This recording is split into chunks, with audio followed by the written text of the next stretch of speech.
Alright, so I recorded this once, but I accidentally deleted it when I was trying to save it. So I have to read chapter 2 again, which took a long time, like 18 minutes. So let's read this again. Alright. Oh my god, I don't want to do this again. Okay. Home of Twilight Sparkle, Ponyville, Equestria, Gaia, Spring, 1002 CE. The mysterious stallion had been laying unconscious in Twilight's guest bed for a whole day now. Twilight had been forced to take the following day off from work. She works? Okay. In order to take care of the mysterious pony, Luna had sent a note to Princess Celestia telling her that she'd be staying in Ponyville until the Summer Sun celebration. Okay, I'm going to take a drink. It's going to be a long time. Spike insisted once that they should take the stallion to a doctor, but Luna refused because he was mysterious and she wanted answers from him. Twilight agreed with the princess and also was dying of curiosity. It was now the early evening of the day that following the stallion's arrival in Ponyville. There was a knock on the door and Spike answered it. Luna was quick to enter the house and shut the door. Anything new? Anything new? She called upwards. No, Luna, nothing, replied Twilight from upstairs. Spike led Luna upstairs to the room where Twilight had been keeping the stallion. He was fast asleep and was showing no signs of waking up. Every now and again, that mysterious golden gas comes out of his mouth, but other than that, nothing else happens. He just sleeps. Have you ever tried to collect and study the gas? Numerous times. It evaporates too quickly for me to contain it in something. What about the box? Have you tried opening it? Yes, Spike groaned. We've used many different methods, both physical and magical, but that box just won't open. I assume there's an incredibly powerful curse on it. Enough with the curses, Spike. God. Twilight snapped. Spike backed down and stepped back a couple of feet. Oh, I'm sorry, Spike. I'm just really anxious. All this couldn't have happened at a worse time. I mean, there's only 2 days left until the Summer Sun celebration, and I'm stuck in my house playing nurse to a strange stallion who crashed a blue box into my bookcase. She lives in a library, so wouldn't it be bookcases? Never mind. I can understand your frustration, said Luna as she put a hoof on Twilight's shoulder. Thank you, Luna. Luna looked over towards the stallion's bedside table and noticed a metallic cylindrical device with a light bulb-like tip. Sonic screwdriver. Okay. What is that? She asked. No idea. We found it in one of his coat pockets. Spike replied. Figured frickin' Spike would go through his jacket. Okay. I wonder what it does. Luna operated the device with her horn and pointed it at a nearby chest. She noticed a button on the device and used her magic to click it. The device emanated a strange sound and the chest opened up. So it unlocks stuff? Spike asked. This is not like any type of magic I've ever seen before, said Luna as she put the device down on the stallion's bedside table. I don't believe it's magic at all, said Twilight. What do you mean? I believe it's a technological device, and a very, very advanced one at that. Maybe you know something about your letter from the future, Spike asked. We'll find that out shortly. Oh, told you I was right. Wait. What was I right about? He asked. I think you were right when you said you should have taken him to a doctor. Just then the stallion sat up and expelled a massive cloud of golden gas from his mouth, which then proceeded to fly out a nearby window. Did someone call me? He asked as Twilight Sparkle, Spike, and Luna jumped with surprise. Well, I just woke up because I said doctor. Okay, hang on a minute.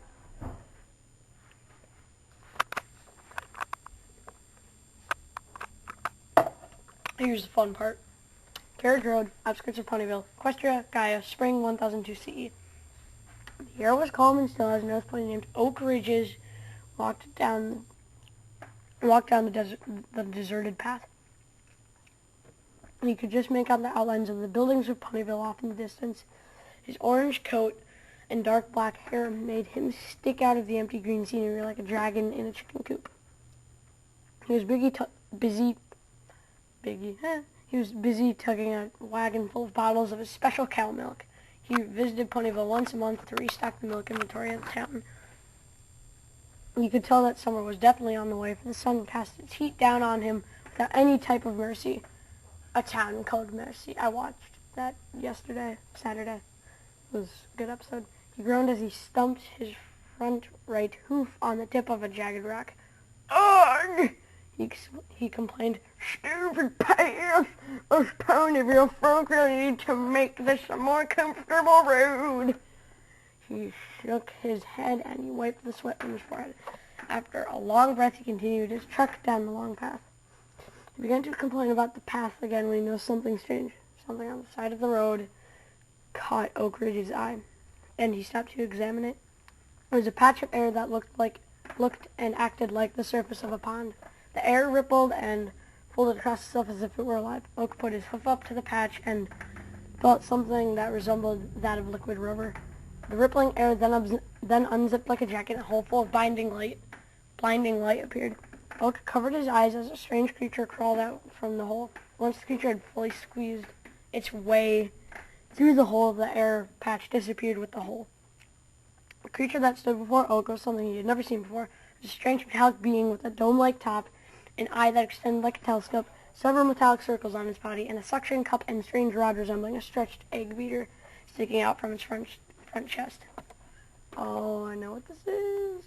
What in the name of Celestia? Breathed the surprised Oak. The creature turned towards Oak and approached him, moving along the ground as if it had wheels for feet. "What is my current destination?" asked the creature with a loud metallic voice. Explain! You're in Equestria. Equestria? I have never heard of such a planet. It's not a planet, it's a country. A very large country. A planet is named Gaia. Gaia? There is no such planet. But there is. You're standing on it. The creature turned around in a circle and pointed his telescopic eye up to the sky. Oak felt incredibly uncomfortable around the creature and desperately wanted to walk past it and just complete his job. "Well, if you don't mind, sir, I'm just going to head off on my way," he choked. The creature seemed to ignore Oak, and Oak took it as a silent goodbye. He prepared to continue walking to Ponyville when a strange cloud of golden gas flew towards them. Oak noticed that it came from the direction of Ponyville and wondered what it was. The creature caught sight of the dust and watched as it disappeared in the thin air. Oak shrugged his shoulders and prepared to leave, but the creature got in his way. What? The doctor? The doctor is here?" it screamed. "Well, there's a doctor in Ponyville," Oak choked. "Where is this Ponyville?" "It's just over there." "The doctor is there?" "Well, there's a doctor. His name is Gingercoat." No, the doctor's here. You know where he is. Tell me. "The only doctors I know are Gingercoat and my own just a few miles back. She's named Ambercross." No. The doctor. Give me the doctor. "I don't know anyone by the name of the doctor." Liar, you will tell me.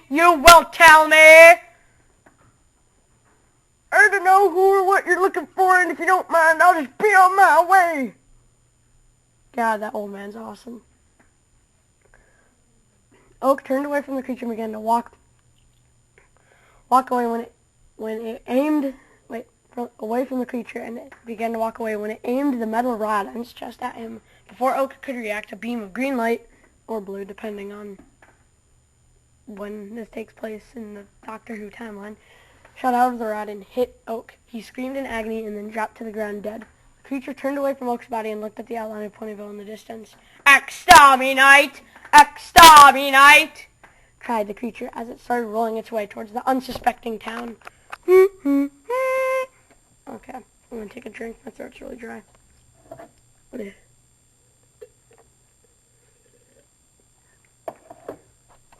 I've got a long way to go. Okay. Alright. Home of Twilight Sparkle, Ponyville, Equestria, Gaia, Spring, 1002 CE. Twilight, Spike, and Luna couldn't take their eyes off the suddenly awakened stallion. He cocked his head a bit and chuckled. Strange, I've seen to have ended up in a world home to the anthropomorphic equines. Extraordinary, the stallion exclaimed. He then proceeded to examine his own body and began to laugh gleefully at the sight of it. Oh my, I've regenerated into a horse myself. Incredible. Life's just full of surprises. He then looked towards a nearby mirror and examined his mane. Blast, still not ginger. Who knew I'd become a horse before I became a ginger? Well, dark brown seems to suit me just fine, so I can live with that for now. He then examined Twilight, Spike, and Luna more closely and laughed in an even happier tone. There are dragons in this world, too. And these equines have horns and wings. Pegasine unicorns. The humans were on something, after all. Marvelous, truly marvelous. You know, we can hear every word that you're saying, said a slightly annoyed Spike. What? Oh, yes, I forgot one on this. Waking up after a good regeneration can do that to someone. I'm the doctor. Doctor who? Asked Twilight.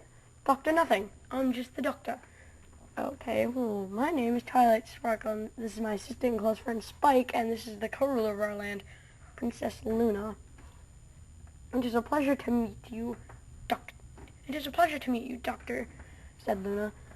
The pleasure is mine also, said the doctor. So, do you co-rule this land of, what's the name of this land? Equestria. Ah, interesting name. Anyway, do you co-rule this land of Equestria with your mother, the Queen? No, it's just my older sister, Princess Celestia and I. So, you and your sister have a mother and or father ruling this land from far away, or, like I said, it's just Celestia and I. Then shouldn't that make you queens? Excuse me? Well, it only makes sense for your proper names to be Queen Celestia and Queen Luna, since there's nobody ruling over you. No, pony, Twilight corrected. I beg your pardon. You said nobody. The correct term is no, pony. No, pony. The doctor then fell back on his pillow and gave out a hearty laugh. No, pony, she says. That's what you've got to say around here? That's brilliantly different. I'll have to get used to this, he exclaimed joyfully. So, what do you say, any pony and... So, do you say any pony and every pony also? Actually, yes, Twilight replied. The doctor laughed again before sitting up. I apologize for that sudden outburst. I'm sure I just offended you in some way. I tend to do that often. Sorry, excuse me. That doesn't surprise me. That doesn't surprise me, groaned Spike. Anyway, correct titles for you and your sister should be Queen Celestia and Queen Luna. Excuse me, but we have been known as Princess Celestia and Princess Luna since the beginning of our reign, and we will not change it because a strange Earth pony thinks that's not the correct title, snapped Luna. Okay, whatever you say, Princess Luna. Cut the garbage, Doctor, said Twilight. I've been taking care of you for well over a day, and I want some answers. Just who in Celestia's name are you? Oh, so there's no believing of God in this world. What? Oh, nothing to worry your minds over. I'll ask you again. Who are you? I already told you who I am. I am the Doctor. I'm pretty sure that's not your real name. Trust me, Tiffany, that's the name I've used for many, many years. Well, I've also used John Smith, but that's another story. Tiffany. My name's Twilight. Twilight Sparkle. But you look so much like a Tiffany. Okay, I won't call you that. How about Lavender? No. Thalia? No. Hermione? No. What about Susan? You definitely look like a Susan. No! My name is Twilight Sparkle. I will go by no other name than that. Not even Twilight Flopple. I'm sorry. Spike teased. Twilight glared at the little dragon. He proceeded to back off nervously. Okay, Twilight it is. I still prefer Susan, though, said the doctor. We'll ask you again, snapped Luna as she towered over the doctor. Who are you? What are your origins? Where are you from? What's that mysterious blue box downstairs? Blue box? It's called the TARDIS. TARDIS? Spike asked. Yes, TARDIS. Time and relative dimension in space. It's my ship. Your ship? Yes. Sorry. Yes. Can you show us the inside of your ship? Twilight asked. The doctor was about to respond when a low grumble emanated from his belly. I'm sorry, but I'm terribly famished and in need of a warm muffin with butter, maybe several. Oh, sorry. I'm sorry, but I'm terribly famished and in need of a warm muffin with butter, maybe several. He chuckled. Is there a place where I can get a good muffin? Well, there's Sugar Cube Corner, said Spike. Sugar Cube Corner? Give me a name of that place giving me a cavity. Sounds good. Here's the deal. You take me to the Sugar Cube Corner for some muffins and I'll tell you everything about my origins and show you the inside of my TARDIS. Do we have a deal? Twilight spoke. Twilight rolled her eyes and groaned. Ugh, deal, she moaned. Excellent, excellent. Off to Sugar Cube Corner. I actually feel some of my masculinity slip away every time I say that name. The doctor hopped out of bed and happily trotted out of the room and down the stairs. You know, I have to agree with him on this one. I can use a muffin myself, said Spike as he followed the doctor downstairs. Twilight and Luna looked at each other and then followed the doctor and the dragon out of the room, down the stairs, and out of the door. Well, I don't have enough time for the chapter 4, so this is chapter 3. Chapter 2, Twilight's Patient. And this is episode 2 of Doctor Who's episode 1, The Doctor in the Box. So, I will try and get the next part done as soon as possible. Sorry this one took so long. I've been playing Minecraft a lot, and Skyrim. Skyrim is one thing I've been playing a lot. Like, I made this armor of blue cone, but that's besides the point. Oh, I've been watching Doctor Who. Nice, that too. So, I will continue as soon as I can. Onwards and upwards.